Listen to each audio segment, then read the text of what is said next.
the way back. Here we go means that he's trying to figure out how to go live. We are live, Larry. We are live? Yeah. Welcome to Let's Grow Pulling with Jason Schultz.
Welcome, everybody, to Let's Grow Pulling. My name is Jason Schultz with the Beer Money Pulling Team. We got a first hour is action-packed. The second hour is going to be, we're going to wrap up the Outlaw points of the banquet. Larry was at the PPO banquet and whatever else is going on in the pulling world. But first 20 minutes is dedicated to Justin Hoffman, last one standing, your Outlaw Light Superstock Points champion. Got to celebrate with him this past weekend. Then we're going to go to Pete, or Wile E. Coyote there. Going to talk about the Tunica, the St. Jude's Raffle tractor. I always say Tunica, but it's the St. Jude's Raffle tractor.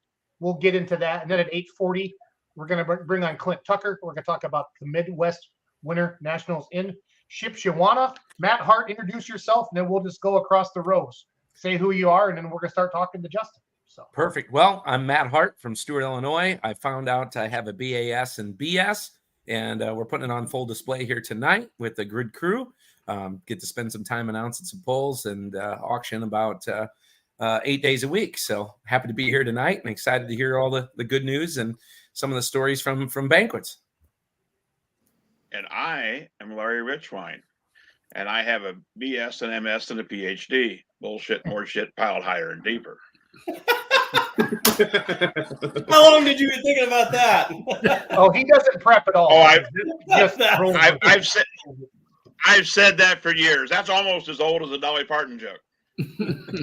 That's a tough one to follow, Larry. Hi, I'm Pete Petznick, a.k.a. Wile E. Coyote. Got that nickname a long time ago. Cap Brothers Motorsports, member of the team of the Tunica Raffle tractor. This proceeds go to St. Jude's Children's Hospital. Again, we'll really focus on that in the second segment of the show, 8:20 to 8:40. Mr. Hoffman, introduce yourself, sir. I'm Justin Hoffman from Dunlap, Iowa. We pull in the light super class, mainly at the Outlaws, try to venture out once in a while and pull with other groups, and we run a body shop here in Dunlap. Now, when you say a body shop, could you do anything with Larry Richwine's body, Justin? Or We can probably put it on the frame machine and stretch them out a little bit. That would help. That would definitely help. I am vertically challenged. Yeah. I tell you what, if I was a foosball player, I'm the perfect weight for something heavy. Oh, Michael? So what's going on, guys? I'm Mike Idle, diehard fan of pulling, enthusiast. I try to bring the fans' perspective to anything that I do. But I guess my title or what I am is kind of developing and fluid. I am anything that Beer Money Pulling needs and wants. I'm here to help them out in any way that I can. Anything that the Outlaws, I've kind of been able to be lucky enough and fortunate enough to be working both with the Outlaws a little bit and working with Beer Money Pulling a little bit. And just any capacity that I can help out in the world of pulling, I try to bring what I can and bring the fans' perspective, and just happy to be here. Having a great time. Looking forward to talking points championship with Justin Hoffman. Who are the Chiefs playing tonight? The Eagles. We got the Cheagles matchup. They call it the Cheagles game because it's, the Kelsey brothers and the Swift girl and, all that stuff. So, okay, for those of you that are watching, let's start a poll. Let's see if we have more. I already know the answer to this. We're gonna have way more Chiefs fans on this podcast than we are Eagles fans. But let's see it in the comments. So, Justin, let's highlight your season a little bit. I shared the video out of the gate there. Open up. Just saw you at the banquet, obviously this past weekend, but. Let's talk about your 2023 point season with the Outlaws, Justin. Was it a wire-to-wire finish? I'll be honest with you, I didn't do enough homework on it, but can you try to talk about your season? No, beginning of the season, we had no intentions of running points. Usually, we're not points runners. Last year, we kind of got into the mix of it and finished out the season with it. This year, we missed the first couple hooks and a couple in between, and about mid-season, it was neck and neck, and then due to breakage with a couple tractors and stuff, we kind of walked away with it. You won by like 74.5 points. You won by almost 75 total points. That's walking away with it, it sounds like, for sure. Yeah. We try to kind of pride ourselves on being able to keep it running throughout the year, and I would say our day's coming where that's not going to happen, but it's what we try to accomplish. Well, after watching your first hook in Monette, Missouri, Manila? No, was that the first, Justin? Was Manila? Manila. Really that was the first Outlaw hook of the year, yep. Yeah, that was a rough ride for you, buddy. So. Yeah, I was kind of thinking that was going to be a bad start to the season, but luckily we got the bad one out of the way and moved on. If anybody has any questions for Justin or been following this beautiful tractor, that 88 series, it's a gorgeous tractor. How did you get the name Last One Standing, Justin, for your tractor? It was kind of named after the 88 series being the last tractor to come off the International Assembly line. So we were just kind of brainstorming ideas. Dad and I wanted to call it tractor just to be goofy, like you call your dog. And Mom was not having it at all. She thought that was a dumb name. People weren't going to like it, this and that. So that's what brought us to the Last One Standing name.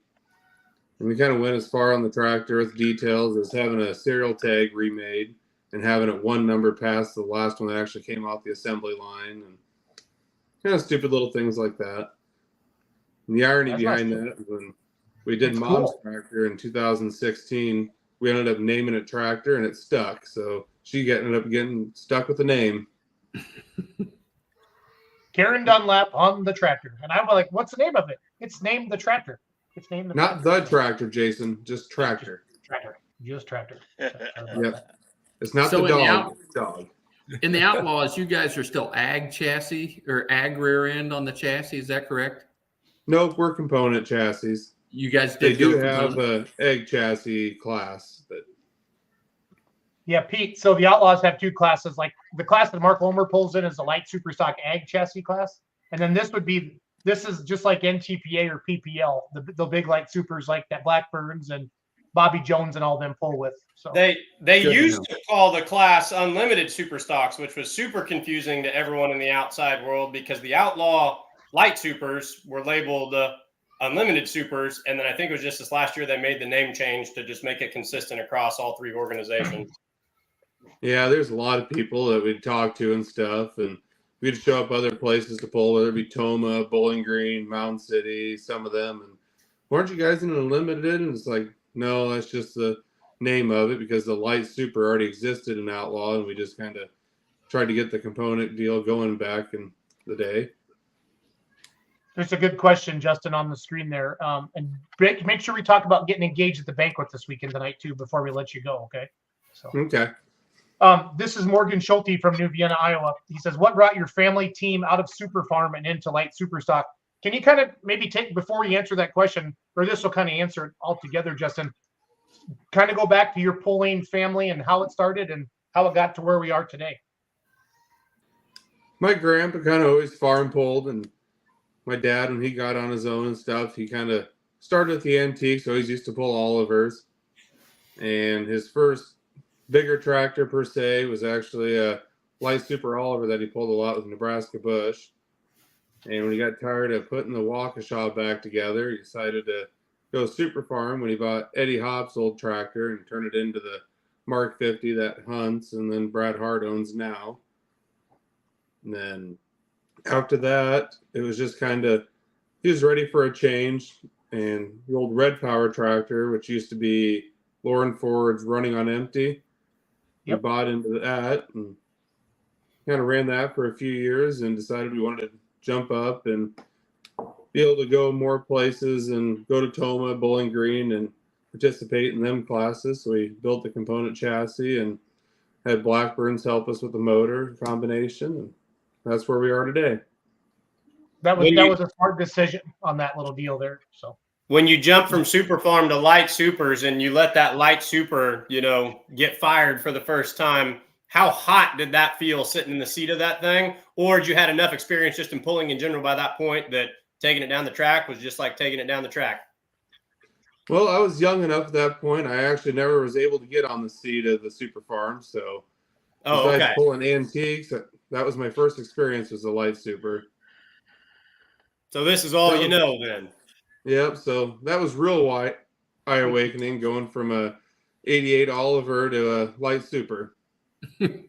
Big jump. Yep. So Russ Dostal, our super fan from Pierce, Nebraska, says, first of all, congrats. He's asked this question twice, so we got to put it on the screen. Have you had the perfect pass yet? The perfect pass, Justin. No, there's always room for improvement. You can have a picture perfect pass, and Dad and I will download the computer, watch video and stuff, and there's always a couple things we could change. Love it. Love it, love it, love it. Again, if you're just joining us, Let's Grow Pulling Live. Got Justin Hoffman, your 2023 Outlaw Light Superstock Points Champion. He also won our very first Pullers Championship in 22. So we appreciate him coming down for that. He'll get the invite back again this year. Did you guys put in for Louisville as well, Justin? Nope, we're kind of anti-winter pulling. Being a body man, kind of allergic to the salt. What's that, Justin? Kind of allergic to the salt. Yep, being a body shop guy. Yep. Bradley Sturgeon checking in from Kentucky. Good evening, gentlemen. Hard running Light Super. Seen you at the Pullers Championship when we were there pulling and covering the event. My family has the Insanity Pulling Team Lightweight Supers. There you go. There is tough competition wherever you run across them. That's a good family to have. So, have you ever had to deal with Larry Richwine as a tech official, Justin? That's something. Have you ever had to see that face looking underneath the hood or anything, Hoffman, over the years? Yeah, a couple times. I think Toma mostly. Did it go okay? Did he let you pull, or should we kick? I can kick him off the show, Justin, if I need to. I mean, can you just make it where you can't hear me so I can tell the true story, or no? Yep. I'll just mute him. There we go. There we go. He's muted now. And just go away, Justin. No, he was pretty good to deal with. He was pretty happy, and of course, he had to give you a little bit of a hard time about something, but that's Larry's nature. Yes, it is. I still have him muted. I'm going to put him in the penalty box for 5 more seconds. It's all good like that. I think actually 1 year in Bowling Green, when our starter took a crap right before the pull off, he was actually back there trying to see if we needed anything for help. And okay, Matt, Illinois Matt, come in with one of your auctioneer solid questions here for Justin Hoffman. Yeah, auctioneer solid questions. So, it's funny when someone asks about the perfect pass, I generally say the pass that's perfect is when the machine makes it back in the trailer with all its pieces together. This year obviously was pretty consistent for you. Was there any big mishaps that maybe put you this season where you're like, this isn't going to happen for us? Or was it just one of those where, the gods looked down and said, let the tractor run? That first pass that Jason talked about in Manila, when we kind of went for a rough ride, missed the setup a little bit. That was a little bit of a setback. And then middle of the season, we had broke a planetary. And other than that, it's been pretty straightforward. Yeah, real nice. That's all you can ask for. You know, at the end of the day, you know, and like you said, you stay away from the winter pulling, so you're not rusting out or anything like that. Nobody needs that, even if you're good at it. So, you know, congratulations. That's awesome. Thank you. And I would say when I was younger, I'd probably get a little irritated with Dad, all the extra hours he'd want to spend looking over the tractor, doing stuff. And I'd kind of go, why is this? I talked to so-and-so. They didn't really do nothing. And I'd kind of just almost get irritated. And as I've gotten older, I've kind of realized all that extra time that we spend in the shop is why it's able to stay on the track week and week. Yeah, that's a neat story. I like that you brought that up. So. Yeah, what's John Wooden say? He says, if you don't have time to do it right, how are you going to have time to fix it? So that kind of sticks with it, even if we get a little impatient. So cool, man. Congratulations. That's awesome.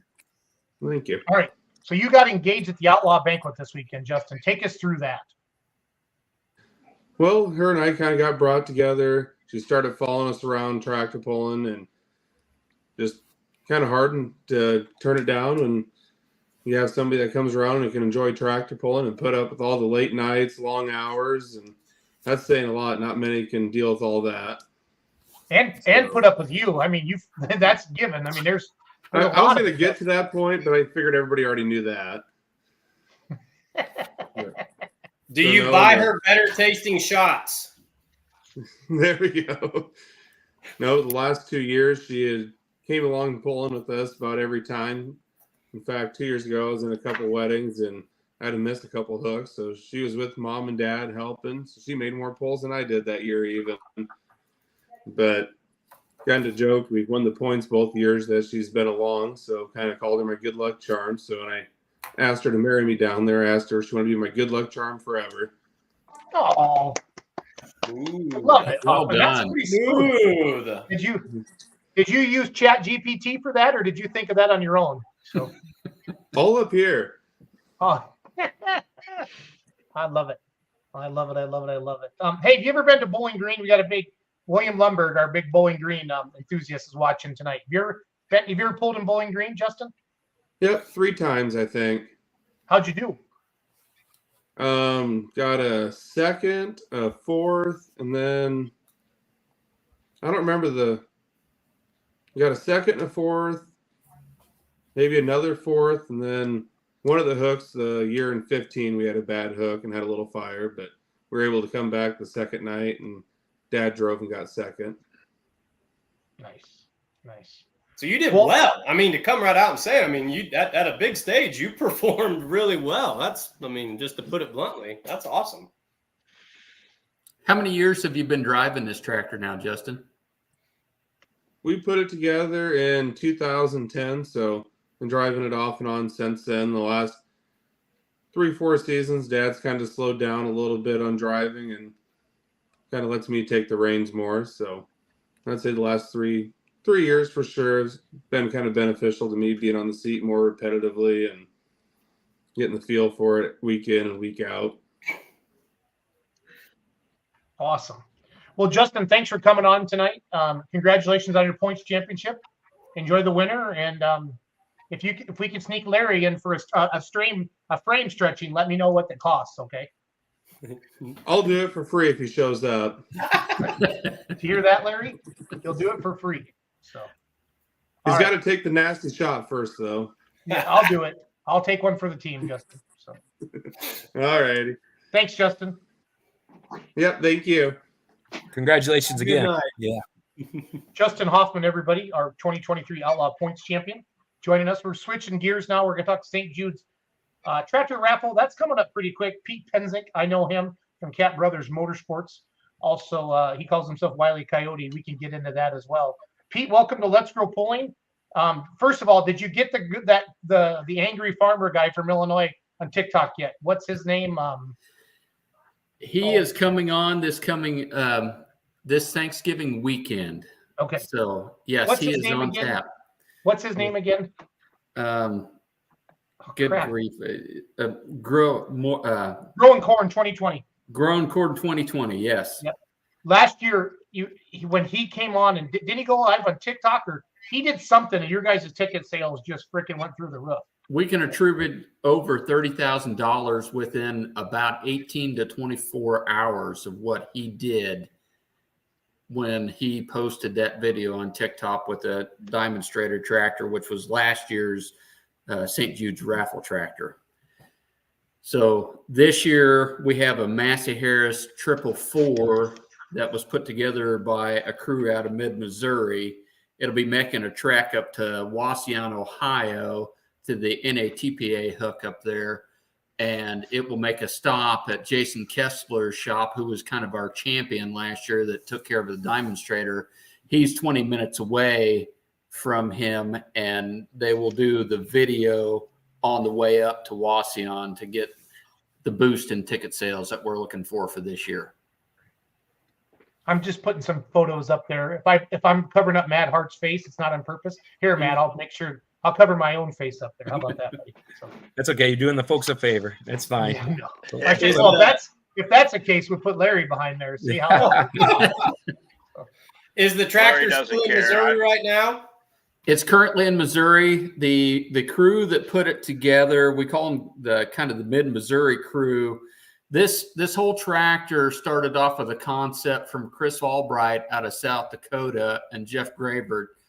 As we've trekked down the St. Jude's Raffle Tractor Road, it is tractor number 9.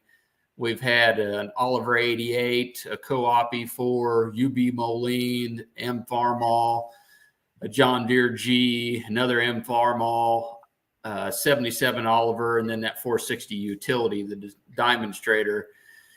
This has been long in the works, and Chris spearheaded it, but a group of brothers, 2 different groups of brothers and families, the Lubring family and then the Wolken family, really took the ball and ran with it, kind of like they what Eric Olin and his crew did with the Black M out of Wisconsin back in 2018.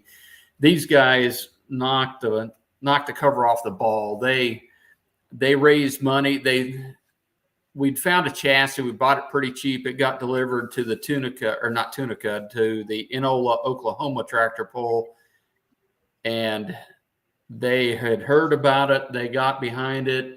They sourced an engine that was for sale on Marketplace, got the guy to knock $1,000 off for the project. They did a GoFundMe page to put it together to make it happen. They're the ones that locally got donations coming from all sorts of vendors within, 100-mile radius of Jeff City, Missouri.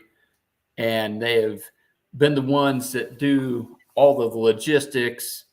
So between the Lubring family, the Wolken family, and then Caleb Vanderfelt's with Liberty Bibs Paint and Body, he did amazing work on the chassis on this thing. The first time I saw it in person, I was just flabbergasted. It is immaculate. It is so beautiful. It is one of the prettiest tractors that has been put together for this project yet. So Jason, Larry, That's saying Matt, a lot, any Pete. of us, That's saying a lot. if any of us win it, I know right where we can store it. It's a Missouri tractor already. And it's a Massey Harris, which is just cool. The fact that, Massey Harrises are getting few and far between, and that's truly an old antique tractor. That's awesome. That's super cool. And to get one of these, to get a 44 Massey or a 444 Massey motor to perform, they were a torque monster, but the heads on them just were not the greatest in the industry. And for what the motor is in that thing and the way that it performs, it is always hooked well. It's placed just about every time it's gone out. It is a tough contender, and it's a beautiful tractor. There you go. There's a link where you can get tickets for it. If you go on to Pullers for Childhood Cures, you can find a donation link at the bottom to give directly to St. Jude's, or you can go through. There's actually a QR code on the tractor itself. You can click with your smartphone and get a link and get tickets for the tractor. It's $20 for a chance, and then if you donate $100, you get 6. And the more you donate, the better discount you kind of get on tickets. I've never seen a QR code on a tractor before. That's smart, Pete. It wasn't my design. I got to give kudos to Brian Lively. Brian Lively is the glue that makes this project to continue to happen. Yeah, how did we get stuck with you tonight? We were told we were going to have the big guy on tonight, and all of a sudden I'm told Pete's coming on. What did we do wrong, Pete? He had a dinner planned with his stepmom, and they weren't sure that they were going to get done in time. And he was going to ask some other members of the management team that do this, Houston and Stacy Jackson, and they have not been feeling well. And Stacy commented, well, if you want to deal with like a croupy, cruddy cough, you could have me. And well, it's probably more important to have somebody that can talk on here than somebody coughing. So I volunteered. Mark Seamer, I think, is watching Pete. What's the yeah. on that? Yeah, he's a local buddy from the Kansas City area. Yeah, it's 390 cubes is what this one is. It's a 6.5-inch crank, and then I forget what they came up with, a bore on it. So it's got a little bit of stroke, and it's got a lot of head work done on it, and they've taken their time and had it on and off the dyno several times. Seth Lubering, he opened up his shop at home and did a lot of the wrenching on it and did a lot of the finite work and wrenching on the tractor. You look at the brake lines, you look at, they got a line lock for the disc brakes and little detail stuff like that. It's all over the tractor. Pete, I'm going to ask you because I do all these fundraisers all the time and raffles and such. What is the date that you're drawing? And maybe repeat again where the location of the tractor is and what somebody needs to do to get it picked up if they are the lucky winner. So it gets given away the first Saturday in December, which is December 2nd in Tunica, Mississippi. It'll be there. It'll hook down there. We'll do a giveaway that Saturday morning. There'll be a big presentation that we do every year. And we always field logistics somehow. Whoever wins it, we work out some way to get it home to them. There's always people that volunteer. As soon as we get away, phones just start blowing up. Hey, I know that guy. I can get it to such and such. And we're like, great. There's times that I've hauled it. There's times that other people said I can get it partway to Pennsylvania and we can make it happen. Awesome. No, that sounds great. So they're 20 a piece and 6 for 100.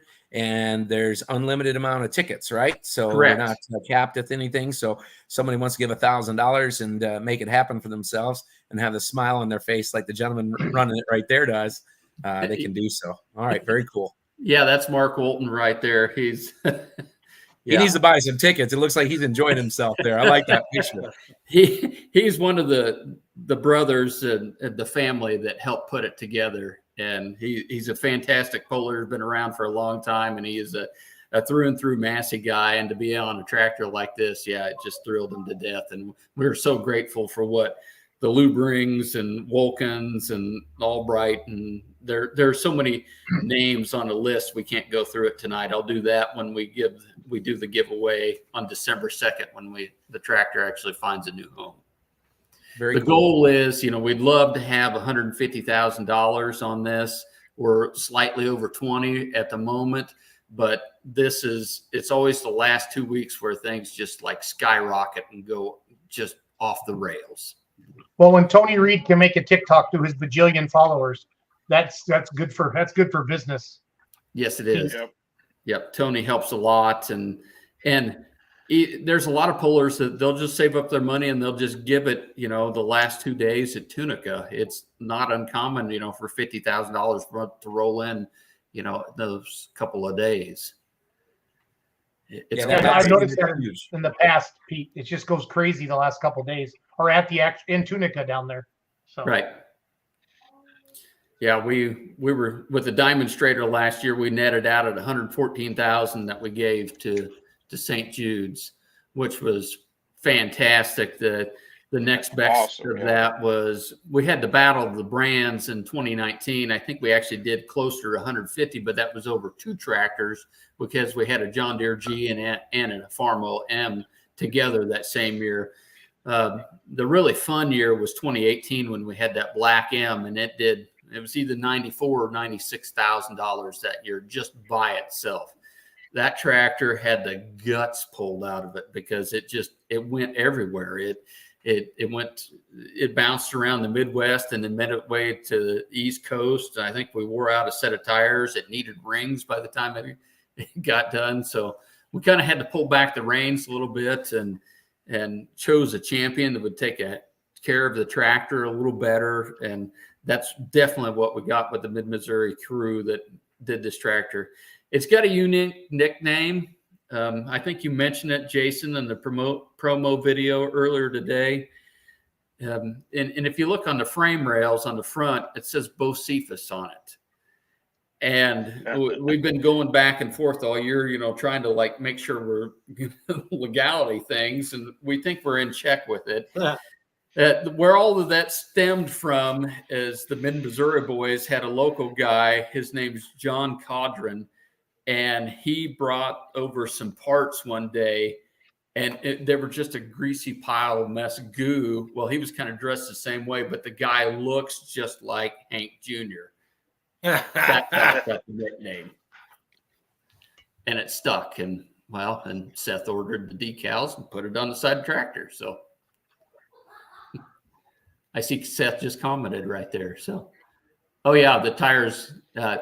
Seth's brother Jonah is the South Bend Tire Cutting is the one that did the top cuts on those 15.5s on it, and he does phenomenal work. And he's going to get them sharpened before and touched up before we give it away down in Tunica. So I'm not super well versed in classic and antique pulling. What weight classes is this prep for, and how much can it move between some of those weight classes? So this tractor, if I remember correctly, it weighed roughly 3950 with a driver on it. So you could start with 4,000 pounds and go up to about 6,000, and with 500-pound brakes in the middle of that. And it's set up for 3 or 3.5 mile an hour or 4 mile an hour, depending on where you are. But typically it's like a 3.5 mile an hour tractor.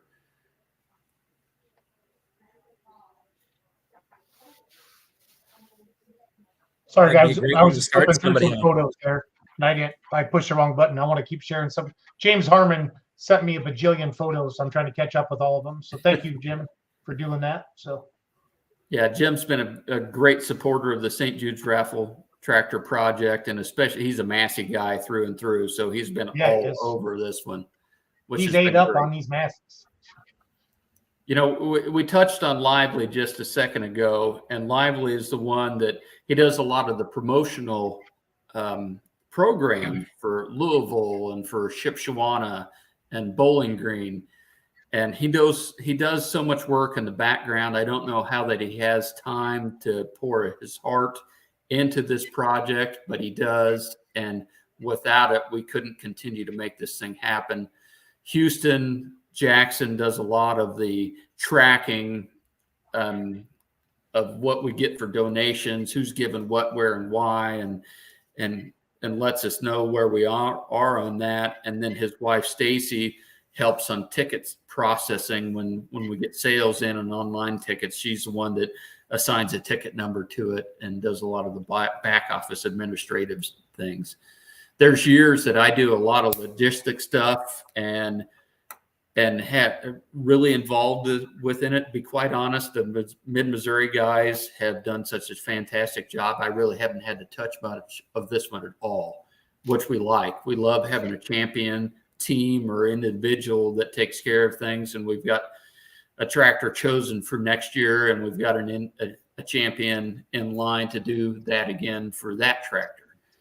So we keep moving forward with this until we get informed otherwise, and we're well over $500,000 that we've donated to St. Jude's Children's Hospital.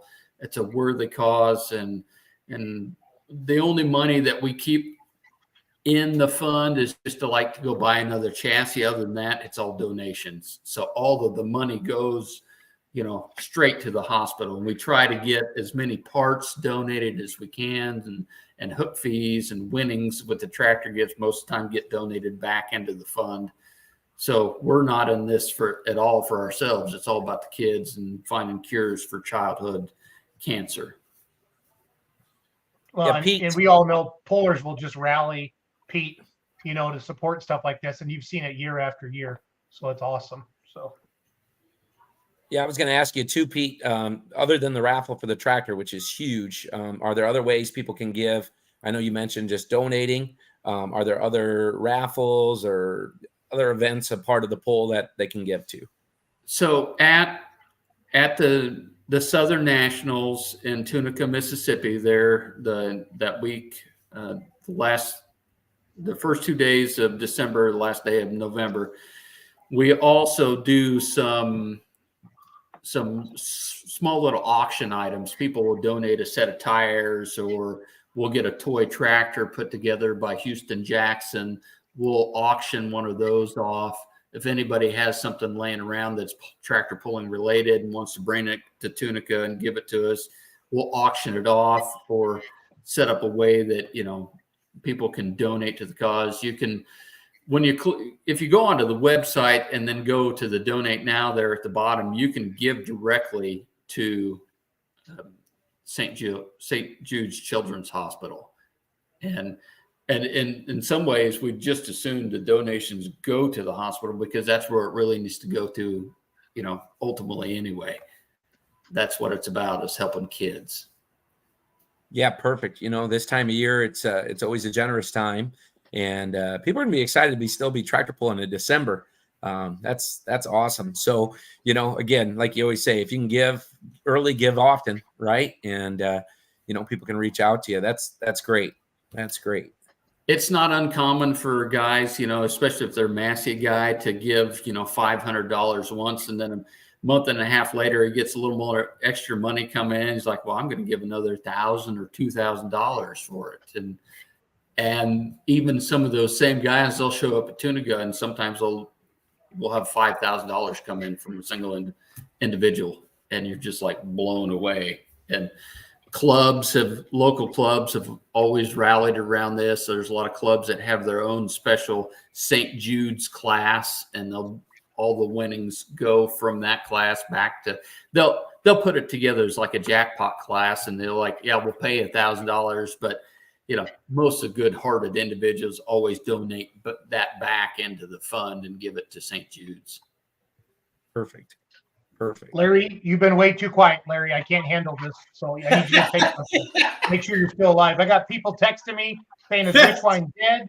He's on that stretcher machine. They put him on the stretcher back there. And he's not an antique guy. You muted me earlier. And no, I've never pulled antiques, but the first tractor I had was a Massey 44. It just happened to have 2 small blocks in it and then 1 big block in it. Yeah. Yeah. But you know who else has got one of those?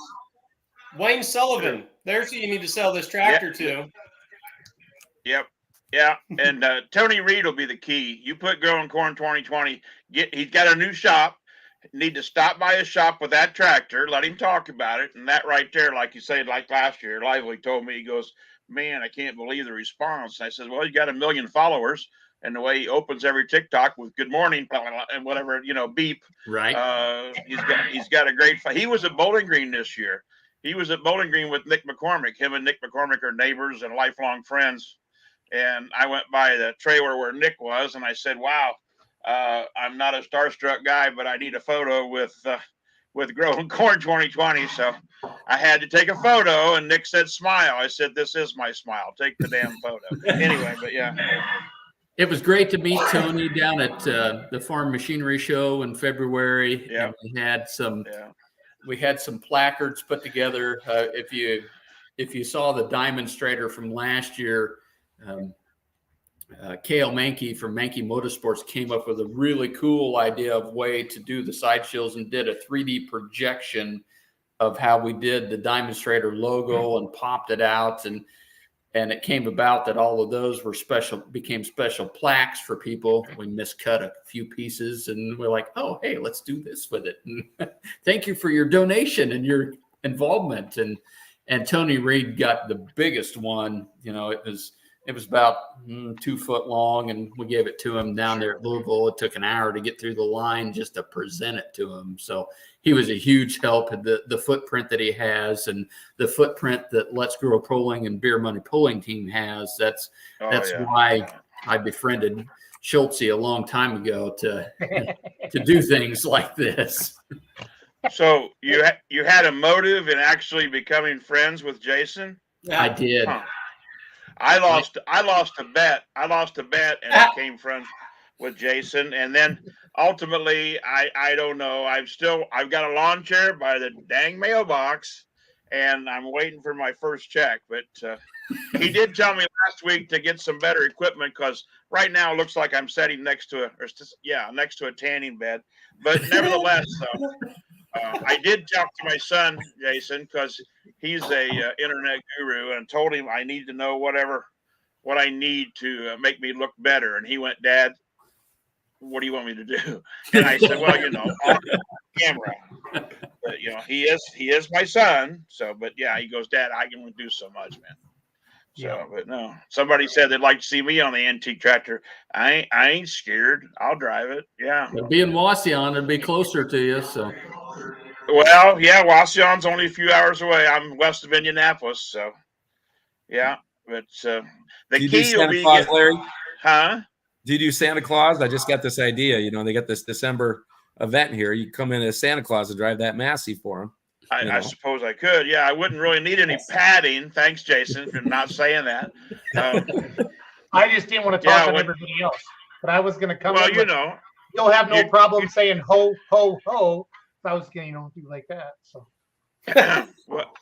whatever you say, Jason. You're the host and the producer and whatever the hell else you are. Yeah, but yeah, it's I'd be I'm not above doing that, man. So, yep. I got several of my friends still pulling antiques and Massey's. It's just Massey's is actually the first one I've ever ran, but I had a little bit more speed than 5 miles an hour, I can assure you. And that tractor, I know everybody's going to give me hell for saying it, that'll look real good with a pair of 30.5s on the back of it. I like where your head's at. Well, that's mine always had 30.5s on the back of it. Maybe that's why I had to keep fixing the rear end. And probably no fenders. Oh, no, it didn't have fenders. Fenders are for wimps, man. See now, Jason, everybody wanted to know if I was okay. You muted me, and now you know why you muted me. Love it. Love it. Well, Pete, I'm just saying. Thanks for coming on tonight. Have James and you guys keep sending us stuff as things are going on, and we'll keep sharing it around. Again, Tony Reed's the ticket because he rocks. Yeah, he's such a cool dude. His heart's in the right place. He does it for all the right reasons. We'll help you anywhere we can. Maybe Mike's a big Taylor Swift fan. Maybe we'll ask Taylor to say something because she seems to be all the trend now. You know what I'm saying? So she's basically right down the road. But she's not at the Chiefs game tonight, though. The last time she wasn't the one we lost, so that's bad. That's bad news right there. We got something coming Taylor in the background. We just can't announce it yet. So when it happens, I'll let you know. And if this comes through like it's supposed to, it's huge. It'll blow your mind. Awesome. So everybody head over to pullersforchildhoodcures.com.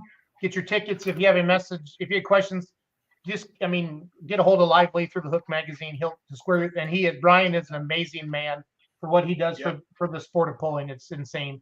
It's insane. So, well, I got Clint Tucker waiting in the green room, and you know what happens in the green room. I don't want him to drink too much before he gets on. So I know he's sitting in the garage prepping for the show. So Pete, thanks for coming on. Your whole team, everybody that does this is amazing. It's for the right reasons. And the pullers really, really rally around this, Pete. So thanks for coming on, buddy. Thanks for having me, Jason. Take care. Good luck, Pete. Thank you for what you're doing. All right. Pete Penzick, everybody. That's so cool. I think he said it's been 9 years. Did you guys catch that? So yeah, that sounds right. But no, last year when they The tractor was painted at Paul Romack's brother's shop. Paul helps with the Pullers Championship part. Helps with 618 Motorsports, all that down there. And Tony came by the shop, and Ryan just did a video with him, and then Tony went to his TikTok, and you guys' sales just went through the. Because I think he said, "Hey effers, hey mother effers, you need to go buy a ticket." He called him right out, so it was pretty funny. It was pretty Brian's funny. a heck of a guy. He told me about it. He said, "My God, you couldn't believe the response." And I said, "Well, yeah, I can." Yeah. That's crazy.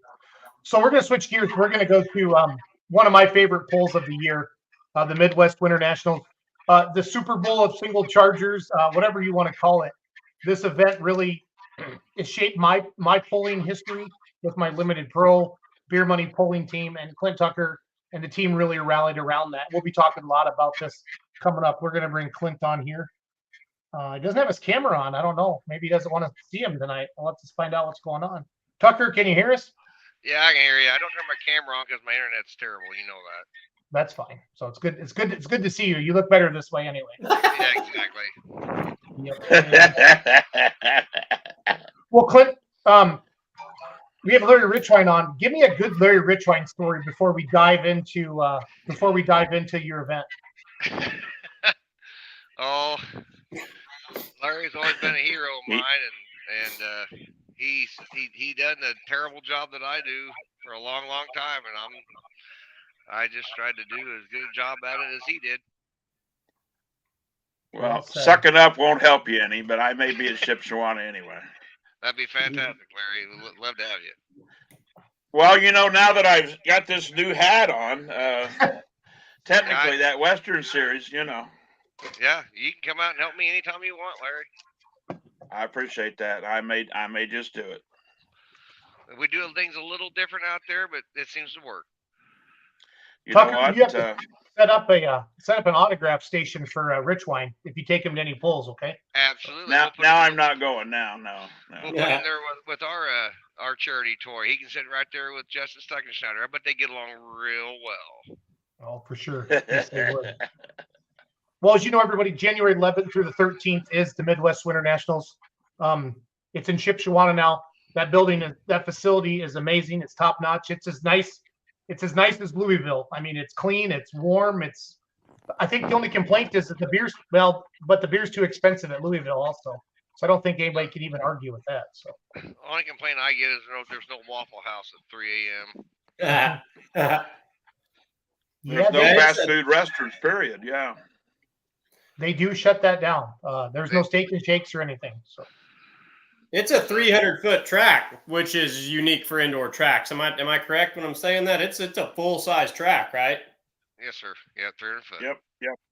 So that's a breath of fresh air when you're looking at winter pulling. And one thing I know fans kind of feel just inconsistent with is, dodging the sand pile, so to speak. But when you're pulling on 300 feet, you feel like you're pulling, even if it is indoors. I think that makes it really unique, really special. We try to keep them out of it most of the time, but we'll plan it every now and then. Oh, well, for sure. Yeah, for sure. It's not like Gordyville where you spin out in it, but it's a little different. But Brandon tries to keep them, especially when we're trying to qualify everything going so fast there the first 5 sessions. We try to keep their front ends underneath them and all the cowboying under control. But we got a pretty good sled operator. He kind of knows what he's doing. So yeah, he does. Yes, he does. We try to keep him, out of that pile. That speed to show up and keeps everybody on their toes and keeps the competition nice and tight. And I couldn't do it without those guys in Bungart Motorsports. They're the best in the game, and I love dealing with them. Clint, what is we're less than 2 months away. What are the main messages that you want to get out to pullers and spectators right now?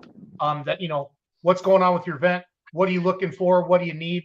What's the main couple things you want to communicate to everybody tonight?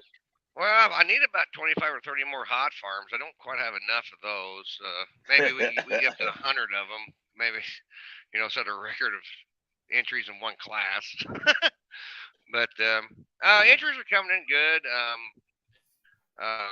Got full about everything. Looking for a few more light limiteds. We reaching out to those guys. So this is a difficult class to get wrangled in one pin, but we're working at it. Getting a few more 3.0 trucks. Got a couple more 5-inch pro stocks. Hopefully getting done here in the 11th hour, and they'll be up there. But we're gonna have a few 4.1 semis at the end of the night there on Saturday night, and that has really went over really well. I've getting a lot of input on that. What I should be doing. I kind of put Brent Roberts in charge of that. I hope Brent and I are still friends after this is all over. But I kind of just been throwing them all Brent's way. He's got a couple of them, and I told him, I was like, he made the comment in the summertime he wanted to pull them trucks inside. I said, I have a place you can do it, and I think we're going to do that on Saturday night at the end of the night. So yeah, I saw him this weekend, Tucker. I saw him this weekend. He said, "Yeah, I got tuckered on this 4-1 truck meet." No, don't let him mislead you. He was the one that said he wanted to bring it. Awesome. Chuck Hobbs is checking in. 19 naturally aspirated minis. Yeah, the mini rods the last couple of years. I think it's been we pulled some of them down in Rantoul, didn't we? Yeah, we did. Yeah. Yeah, we that pulled guy mini from rods Canada in came Gordyville, down. And I actually got another guy from Canada reached out to me tonight. He's got a blown one to jump in with the Budson and Jasper crew. So we found another victim from Canada going to come down and meet some very interesting, good mini rod like Art Klein. He's been promoting the crap out of it. I mean, yeah, we're going to have a really good mini rod class this year. We're going to split them in half. Because like Larry knows, that building doesn't breathe the best, so you want to keep your alcohol fumes as low as you possibly can. So we're going to split them this year, half and half in 2 sessions. And, last year we had some turbocharged mini rods that kind of fumed the place up. And the guy that was in charge of the building last year wasn't really impressed with me. It wasn't as bad as the days Kevin Moore went down the track, but gotta thank Kevin a ton. He's still the sponsor of both the mini rod classes. He doesn't even get to compete. So thanks to Kevin and Hot Wheels sponsoring the mini rod class. We can't thank him enough. And he just goes and cheerleads and love him to death until we can figure out how to put a little baby smoke tube on diesel mini rods. But well, there's a will, there's a way. And maybe one day Kevin and Bungard should get together and we'll have a little baby tube that we drag around. So, but yeah, thanks again to Kevin and all the mini rod guys. They just, this is their Super Bowl. They don't get to pull against one another very often. I think this here and out of Keystone is the only time they get entertained, on a longer track. And just thank those guys a million for all they do. They don't cause any trouble. You got to kind of be careful when you take them to the scale because if one goes, all 50 of them want to go. But Joe Dirt in the back, I think he's got him broke the lead now, and everybody's getting along real well. Up on the screen right now, I got the advanced tickets prices. You guys looked like you opened up advanced tickets last week. Clint, does that sound right? Yeah, we're selling a lot of tickets in advance. People have been calling me from. I got one guy called from Nevada today. I don't know what he's planning on doing in Shipshawana, but he's coming. A lot of people from Florida are coming up. I was like, there is a pull in Florida the same weekend. They said, yeah, we know, but we're still coming to Shipshawana. We got a lot of people coming. Advanced ticket sales been doing really well, probably the best we've ever seen. And last year it was standing room only on Friday and Saturday nights, so we've never ever shut tickets down. But there might be a day that once we get to a certain number, we probably ought to shut it down because we don't want to sell tickets and make a person stand unless they prefer to do that around the adult beverage area. What's your seating capacity or what's your record attendance? How many people are we talking are in the building at this thing? Oh, I think there's enough seats for about 35 to 3,600, but I think we've had 4,000 in there before. Sure. That's cool. It's nothing like Gordyville was in 2012, 13, 14. We had like 5,000 people and we had 3,000 seats and just 2,000 people standing around, not really paying attention to the poll, but they're just there. That always makes it really interesting. Those are some good memories. So, Especially the pile behind the announcer stand during the pro stock class. That usually got pretty interesting. yep. So we start off Thursday on the 11 a.m. Eastern. The 1,950-pound Econo mini rods, 9,000 Pro Farms, 9,500 Pro Farms, 9,500 Hot Farms. Flight 2, 12,000 King of the 15-mile-an-hour. Is that Goose Graves class, the King of the Hill? That's Goose's. Yep. Yep. And the 12,000 farm stock. Don't forget Mongo. Oh, and Mongo. Yeah. Yeah. That's There's one fender says yes and one fender says no, just like Mongo's Brahma Bull. He rode in on Blazing Saddles. Yep. I was going to say, if you've ever seen the movie Blazing Saddles, that is the most well-named tractor I've ever seen. I mean, that is the perfectly named vehicle. All of a sudden, the comments are lighting up with Mongo. Mongo. Yeah. It Never was so mind that funny. stuff. Here comes Mongo. Yeah. Yeah, it was so funny this summer. We were between events going to one of our Western Series events, and we were live streaming Goshen's event, and Dan Mayer was talking about what the PPL show was doing, but he was awful upset whenever Mongo just got disqualified on the sand track at Goshen. He might have went too fast. We thought that was really funny, eating the dinner table and Mongo got disqualified. And Dan was upset about it, I could tell. This has to be the biggest turnout. I know you're joking about hot farms earlier, Clint. How many hot farm entries are you up to? I don't know, Jason. It's 70 some, and we have made an adjustment in the schedule. We just didn't quite get the 3.6 truck response that we wanted, so we've adjusted our schedule. We're going to run hot farms the first 4 sessions and split them up between 4, and then we're bringing the hot farms Saturday night for their finals. They've earned it, and and we just moved some stuff around to make sure those guys are part of the big night on Saturday night, and I'm happy for them. They've been asking for it, and we can finally do it. So it works. It's going to work out really good. Clint, I got the website up right now, and again, it's a beautiful website, well put together. Mr. Zolik does an amazing job with it. It's whatsmoking.net. I got the class schedules up, and it has the classes listed. Clint, is that the actual? Somebody's asking, is that the actual polling order of the classes, or has that not been determined yet? No, we don't determine that until the week of, but it's pretty close. I mean, yeah, we make adjustments kind of on the fly. Whenever we actually get together this weekend on Saturday, and we will start putting the tractors in flights, and then we will have a firm class schedule how they're going to go down the track, because we try to manage it to where Brandon's not jerking weights in and out a lot. We run our faster wheel speed a little earlier in the sessions because we don't want the track to get too hard for some of the higher wheel speed stuff. So it's kind of a project in motion. It's been very, very successful. Okay, so what's new this year? I know on Sidetrack last week you talked about, is it 5.0 Pro Stocks and then the semis? Are those the 2 new classes this year? Yeah, we got a few 5-inch Pro Stocks is going to come and run indoors with us, and we'll have a few semis there on Saturday night. But we eliminated a couple classes that just wasn't that popular. Just the home groups where these guys are from, they didn't have the numbers this year.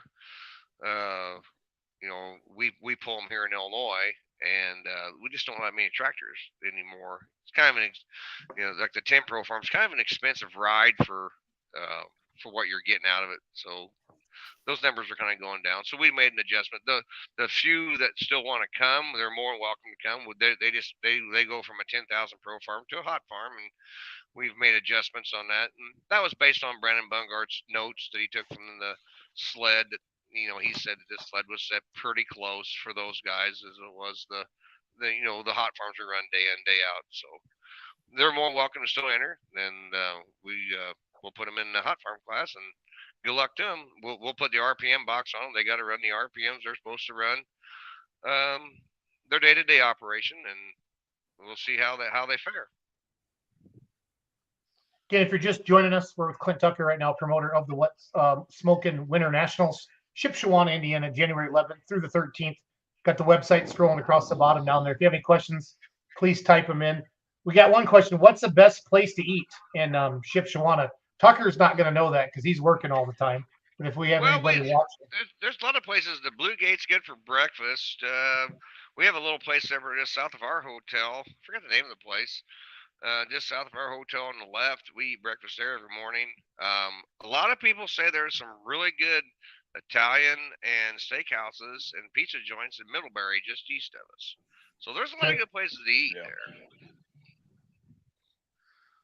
The 520 Diner is what we've been just told. The 520 Diner, all you can eat. Yeah, I think that's just south of the arena on the left there. Kind of catty corner from Yoder's popcorn deal. Oh yeah, okay, good deal. It is very let's good talk about. there. I'll testify. It's good food. Nice. I got your 2024 Larry, box. You and I probably agree. There's not a lot of bad places to eat in that town. Yeah. Yoder's place is a good place to grab lunch. Buy some popcorn, take it home with you. Yeah, I mean, Pete Penzick says the main intersection. Just don't do burnouts in his driveway. They don't like that. Clint, I got the box seat information up on the screen right now. Let's go through your box seats. Those are usually pretty popular for your event. Yeah, we have one or two left on the smoke tube side, and we got about maybe 2 or 3 left on I call it on the wild side. And they're at the starting line, of course, because the finish line box seats are kind of like Packer tickets. You got to go to a visitation or funeral of your relative that has it to get them. We've got the last 6 or 7 boxes on both sides. They've been there. This is our 20th anniversary, and a lot of those guys have been there all 20 years. 20 years. Holy cow. Jason, I think you need to foot the bill for a Let's Grow Pulling box seat. We'll all 3 come and pretend to be your friends for a weekend, so that way you don't look lonely. Okay, we could possibly do that. That's up for discussion. That's up for discussion. Can you get out of school, Mike, to do that? I can already feel a cold coming on those days. I wouldn't want to spread it. Hey, Clint, I think the craziest year ever was the COVID year. I don't know how you kept your brain through all of that. The yes and the no's and the health department. That was insane. That was an interesting time, but thank God for Amish and redneck bullheadedness and stupidity. We've pushed through it. And I'm really proud that we did it, because that made us 20 years with no skips. And I'm proud of all my guys, because it wasn't just only me. It was the guys up there at the building. It was the sled guys, because when we changed, they went in February. Well, we had to get a different mini rod sled. Thank God we found one, because Donnie had to go back and do a large antique event in Missouri. So Donnie wasn't even there. It was just me and Brandon and Ed and the crew, trying to pull it through. But yeah, that was a weird deal, and the stupid masks and all that insanity. But I think we got some street credit by staying on course and making the deal, because we actually had 2 transitions. We were supposed to be at Gordyville in January, and of course that wasn't going to work out when the Democratic county of Champaign, and Gordyville unfortunately is in that county, and there was no way I was going to have that event there.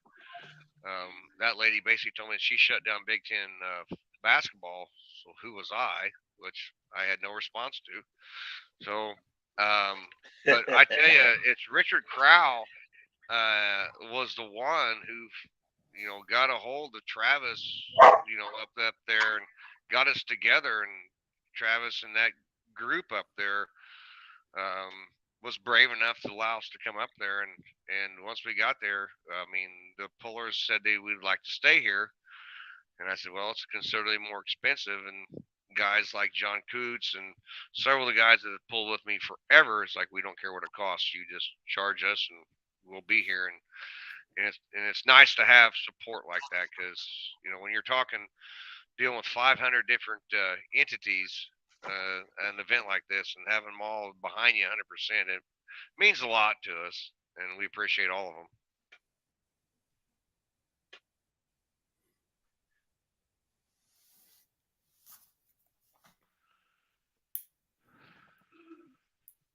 Yeah, Mike, you got to make that trip up north. That my first year was that COVID year, and it was awesome. I mean, like Clint said, you went through so much to make that happen, and I don't think there was much of a negative response. We were just happy to be pulling and inside and warm and enjoying the show. So it's worth the trek. And I want to make sure that I'm getting my story straight too.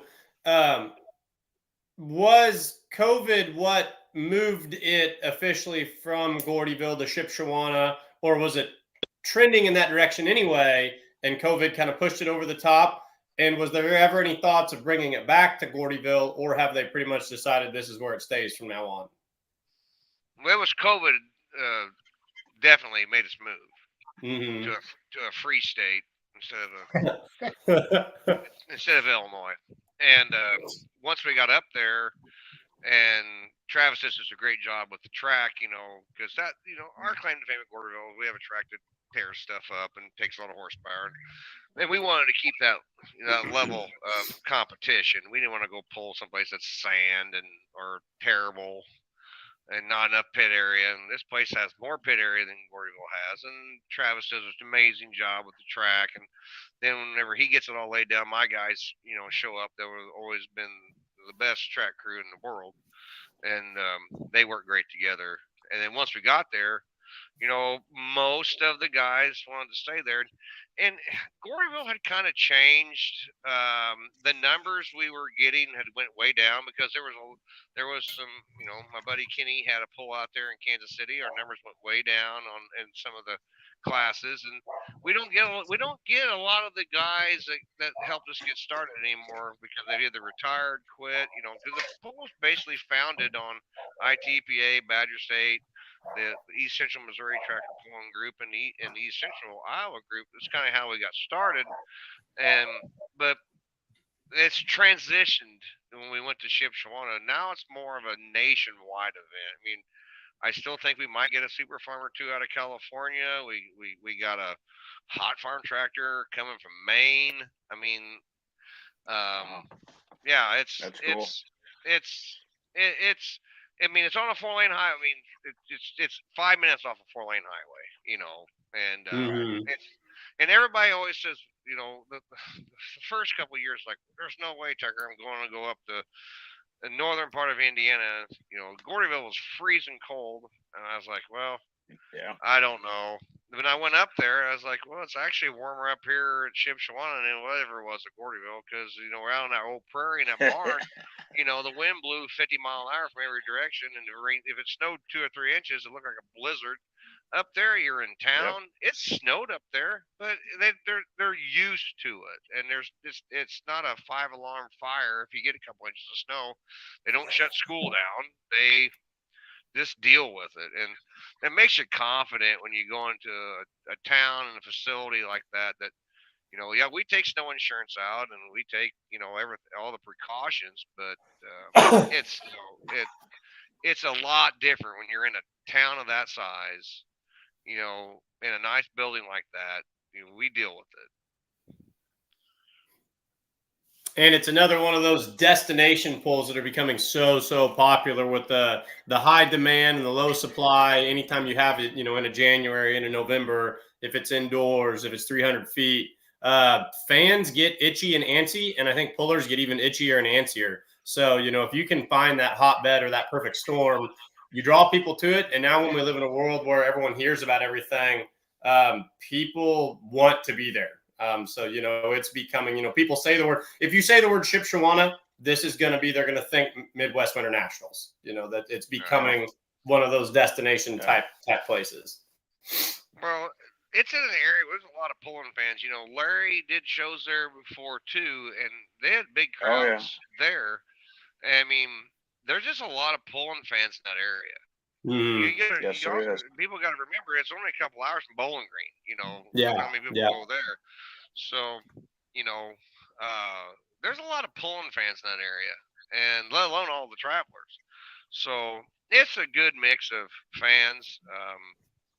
You know, I see people I've seen at Bowling Green. I've seen people I see at Louisville. I see people I've seen here in Illinois. You know, it's a good blend. It's, you know, it is all, you know, pretty much all diesel tractors, but you can't run a lot of fumes in that building because it's Nope. so big. It would take enough fans, you know, and then once you get the fans to get rid of all the exhaust fumes, it'd take all the heat out. So it's kind of a unique situation. Right.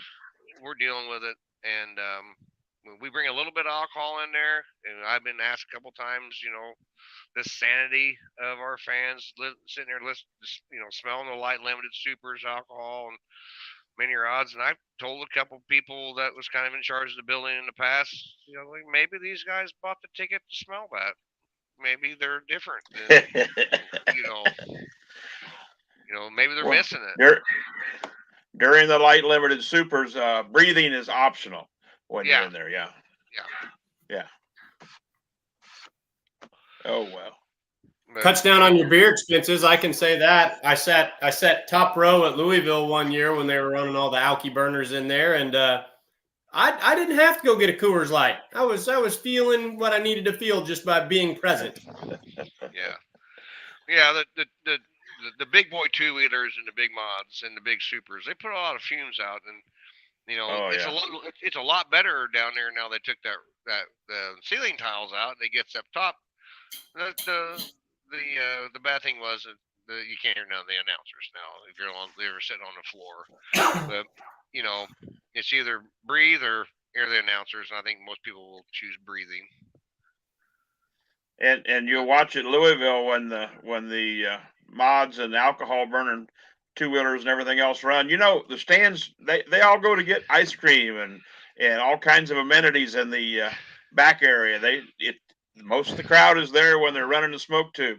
But you know, everybody thinks the mods are the ticket. Well, no, and but nevertheless, they seem to go to the restroom and get ice cream while the mods are running, and the ones that, you know, want you to breathe later. Well, Larry, you will know this man I speak of. His name was Phil Typin, and I miss him every day. Phil said the worst thing about Gordyville is you don't want to. There's no time to go in the hallway to pee or and drink beer with my buddies because something I want to watch is going down the track the whole time. Right. And, Right. Oh yeah. Yeah. And Yeah. I was only at Gordyville.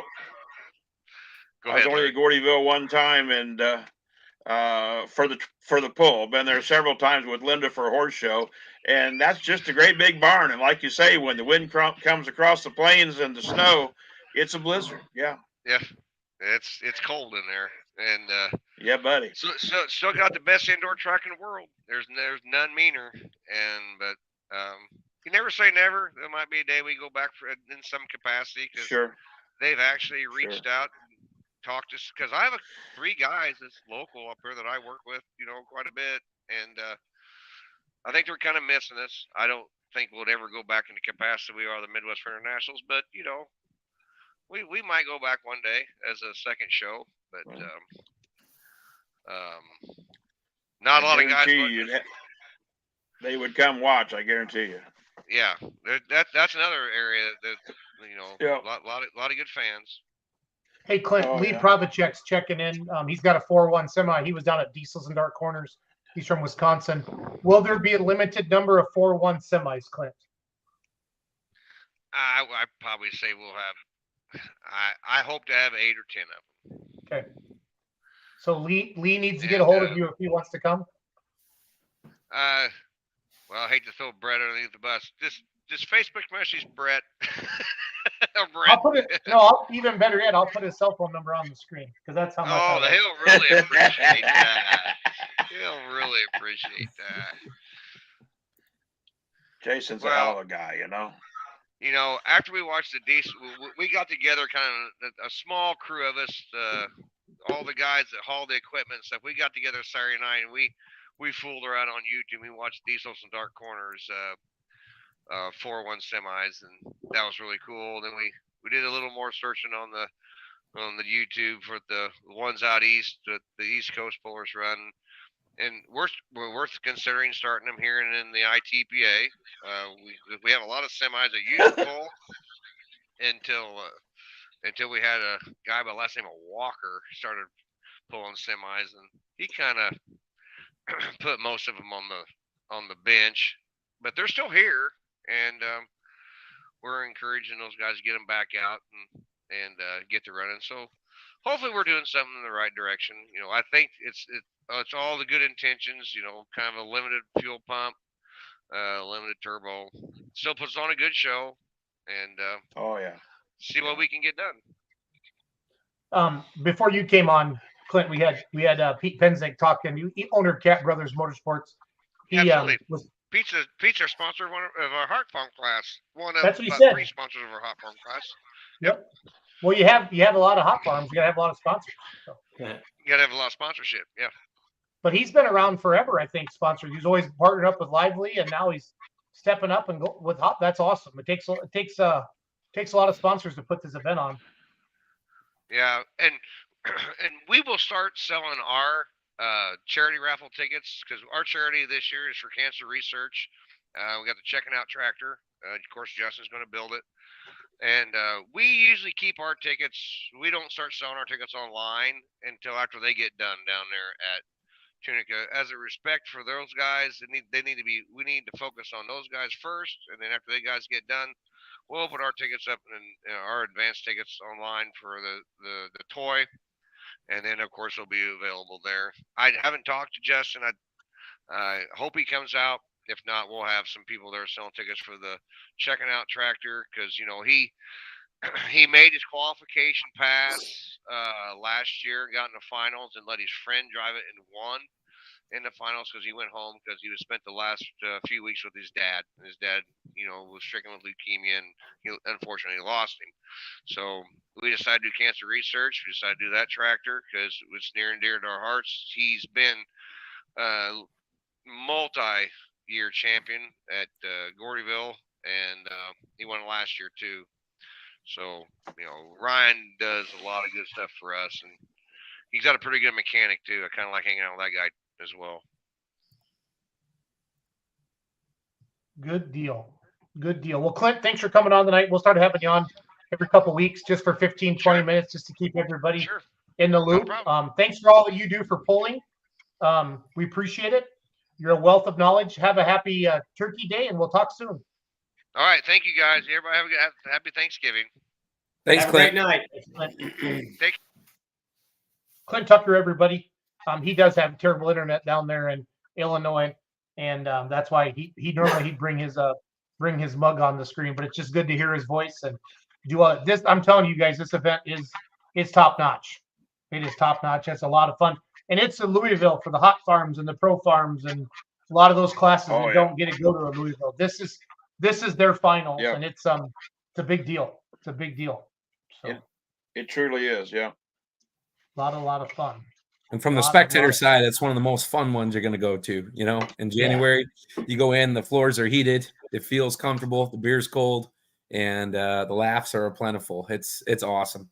And it's the only place you can buy beer for miles around. That's right. That's a dry county. Oh, really? Yeah, they come in and they support it too. They sure do. Yeah, it's a dry county, but somehow when they built that facility, they got the right to sell beer and wine. Yeah. That Met Center does a lot for that area. I mean, that's a fantastic tourism area, but the amount of people that they bring in there, and then the Travis that Clint was referring to is Travis Hostetler. He builds all the tracks, moves all the dirt. They have an outdoor pool there as well, Larry. I think you were at that one, weren't you, this summer? Yeah, I announced their outdoor pool this past year, and they're going to do another outdoor pool in June, I believe it is, with PPL. I don't know if it's Clint's Western Series or what, but they're doing an outdoor pool behind the building. They're actually got another another area. But the one that I did was the one they hauled the same dirt that they haul in the building. They haul it out on the parking lot, and they had a great show. Yeah. No, it's awesome. That's awesome. Well, it's banquet season officially, and I kind of want to wrap up with some banquet talk. Mike and I were at the Outlaw banquet. Larry was at the PPL banquet. The NTPA banquet is in a couple weeks. The Badger State banquet's in a couple weeks. You scroll your timelines right now. You're seeing a lot of awards from pullers and stuff like that. And the banquet, Larry, and you've been around pulling your whole life, and you know more, but you forgot more than we'll ever learn. But the banquet is a celebration of the season, and it really is a time to get together and celebrate points, Right. championships, rookies of the years, and just honestly, it's good to see everybody again at the banquet, Larry. So, Right. Yeah. It's a gala event or gala. Well, I don't know how you want to say it, but anyway, it's you could say gala. You could say gala, Larry. gala. The PPL banquet. That's the first one I attended. They had a great attendance, over 350 people, I believe, and the room was full of champions and people to celebrate with them. And they had a great banquet. Yeah. Yeah, that's one of the rules meetings. I was now that I'm their safety and technical advisor, that means I get to sit down and look fat, and Jonathan and Christy get to cuss and discuss rules with them. I was amazed at how many people have already been reaching out to me. What's the rule change? What's the rule change? Well, and Jonathan said this morning, he goes, my goodness, we've hardly had time to sleep yet, and they want rules. And I said, well, that's because I'm hanging around, and they know that I'll try to put them up as soon as possible. So they'll be up in a few days. Nothing major changed with the rules and stuff, but they had rules meetings all day Friday and Saturday morning.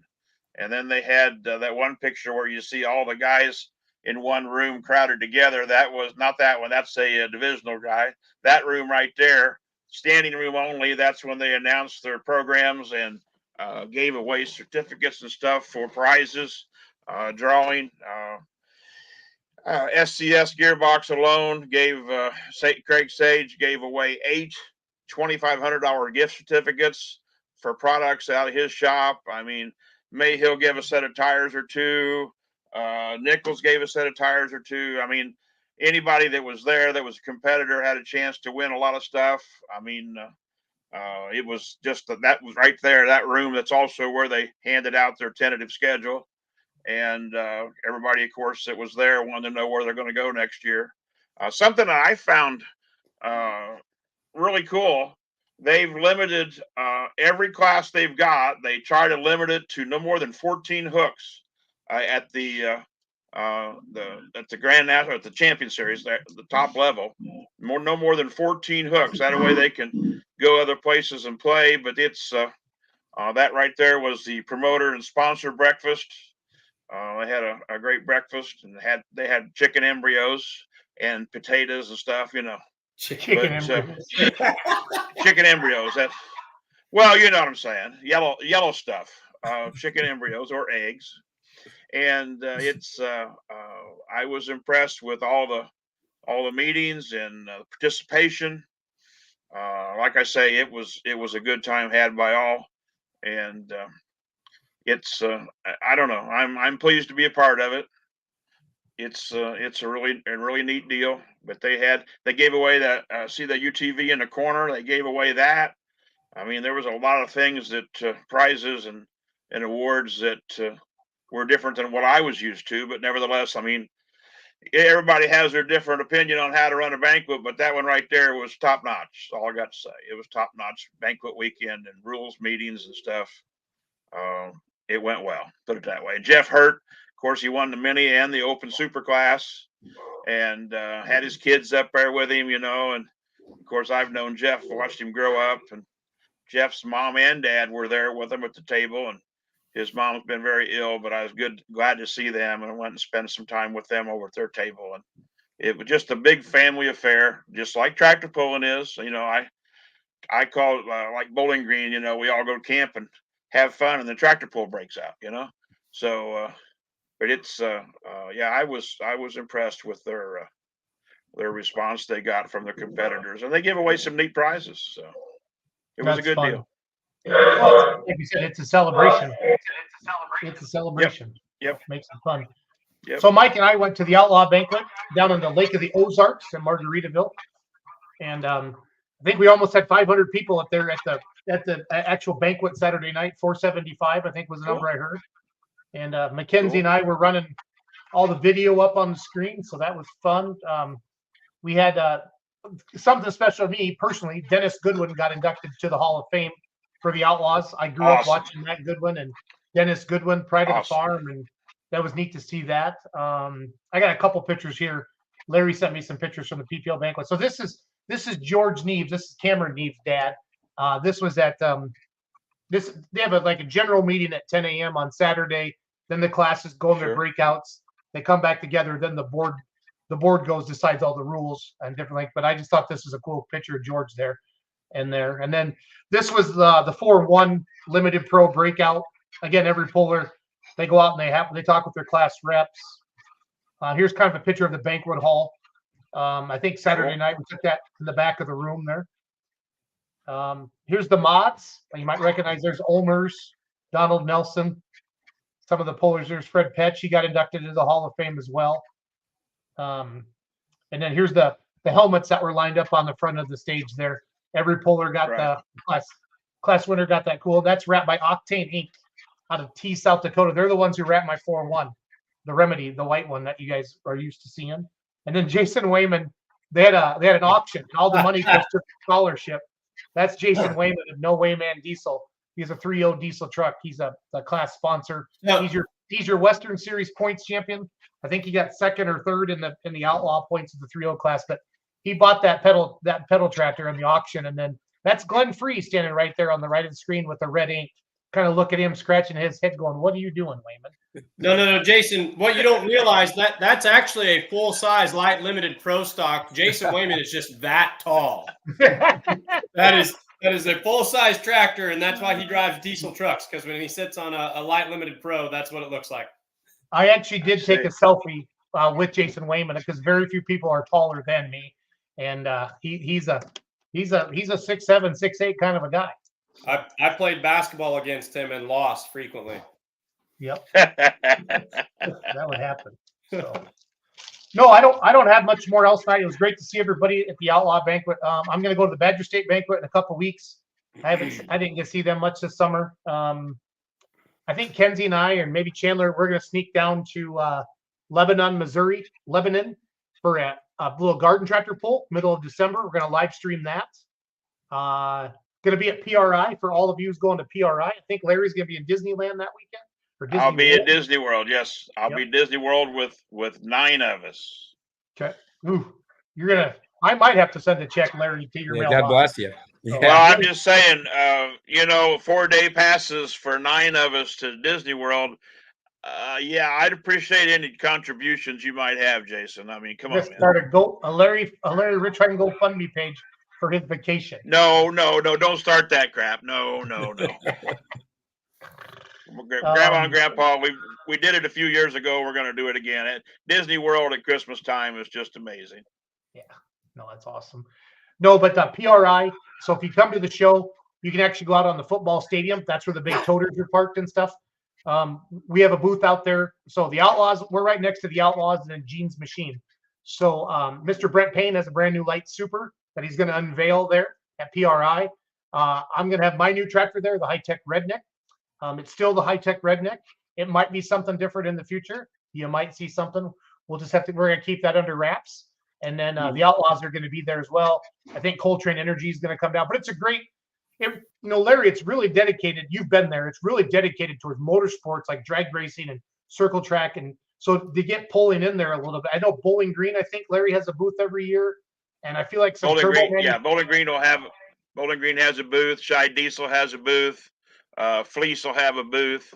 They'll all have booths there. Ingram Machine, of course, even though he's builds a lot of tractor parts, the things he'll have there will be more round because he does a lot of sprint stuff and dyno wheel sprints. But no, a lot of the big names of manufacturer parts that we use in pulling, we're already there. I mean, I've attended them both in Ohio and Orlando and And NTPA has had a booth a couple times in Orlando when the PRI was there, and it's anybody that's everybody or everybody that's anybody. I don't know how you say that, but the motorsport industry is definitely a showcase.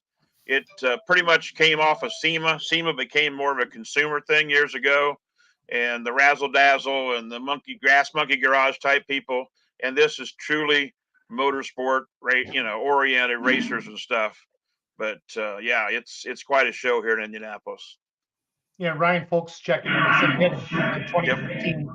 Wouldn't believe the amount of interest of the people. So Yeah. Well, Ron, when we had Purser's Mod in the NTPA booth one time in Orlando, and Ron Capps walks by and he goes, wow, look at that. And so, and of course, Purser went, that's Ron Capps. And I went, yeah. And he goes, and they were both starstruck. And of course, Ron was starstruck by all those engines, and Ron wanted to know if he could take a picture in the seat of it. And Purser said, by all means. I thought Purser was going to give him a goose to get him in the seat, but yeah, Ron Capps took a picture of him in the seat behind 5 engines, and him and his drag race buddies had a big time with that. But yeah, it's definitely a motorsports place to go. And the floor, you're going to be on the floor. Orlando. Where'd you do that in Orlando, Larry? Oh, they're off International Drive. They're a big convention center. Okay. It's actually a bigger facility. It's a bigger facility than the convention center in Indianapolis with Lucas Oil attached to it. Wow. It's huge. It's huge. But the cost got so expensive in Orlando, and PRI has an office right now across from the Motor Speedway right here in Indianapolis. PRI's moved right here in where everything else motorsports wise. But I mean, I'm 5 miles from Schumacher's garage and Force's garage and Ron Cap and all them guys are right here in Brownsburg. They moved in here. The state of Indiana give them a heck of a tax break if they would base themselves out of Indiana, and they all moved right here in an old bean field that I used to do custom bean harvesting, and it was a mud hole. But somehow they got zoning and they built great big shops in it. But weird. Yeah, it's yeah, isn't that strange? Yeah, you couldn't build a house there, but they can build a warehouse-looking building. Yeah. So IB2. I want to mention fullpoll.us. If you want to rent free tickets to Louisville, go to the website and make picks on who you think is going to get invited to Louisville, and he or she who picks the most correct entries wins free tickets. And then Coltrane energy drink. I stopped by there yesterday on the way home from the banquet, and they have 3 new flavors out. And they support polling well. They sponsor many polling organizations. So if you're an energy drinker, they do have a sugar-free now as well. Head over to coltrane.com. You can also find them on Amazon. But I got to see their warehouse. Mackenzie and we got a video coming up about that as well. So it was a fun show, guys. We started out with Justin Hoffman, Outlaw Light Superstock champion, and then we moved on to Pete Penzick and St. Jude's and the Raffle tractor. What a cool story that is. And then one of my favorite pulls of the year, which is the Midwest Winter Nationals, the Super Bowl of single chargers. I love that, Mike.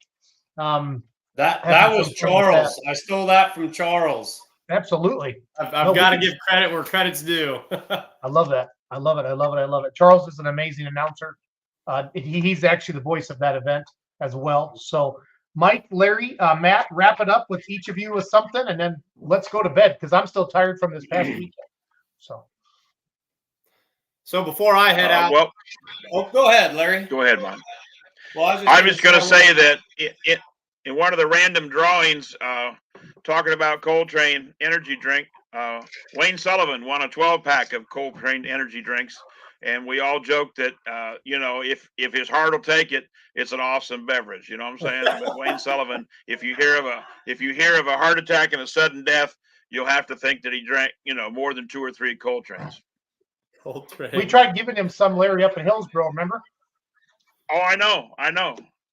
But he actually won a 12-pack in a drawing there in the afternoon when you seen all those people in the room.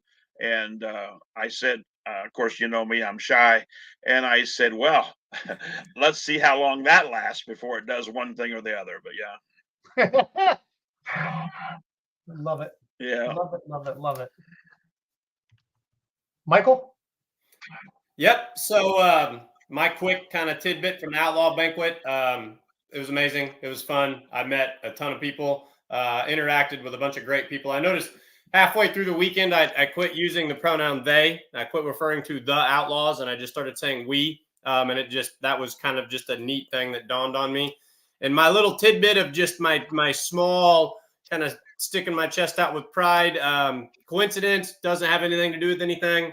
But they did honor each pull at each level this year for the Outlaws. And the regional national pull of the year was Sac City, Iowa, which will always hold a very special place to me because that is where I made my tractor pulling announcing debut. So the place where I debuted announcing, first pull I ever called, did get voted the regional national pull of the year. So that did put kind of a quiet smile, if there's anything that's quiet for me, a quiet smile on my face. So probably because you announced it's the only reason they won. So I will personally give you a golf clap. I don't know that I had beans to do with it, but I know that I was involved in what happened, and that gave me something to latch on to. Well, I'll give you credit, even though credit's probably not due. So that was neat. Perfect. Matthew? Well, I'm going to get after it here. Want to wish everybody a happy Thanksgiving. Remind everybody to buy those tickets for that St. Jude's tractor. That's pretty cool.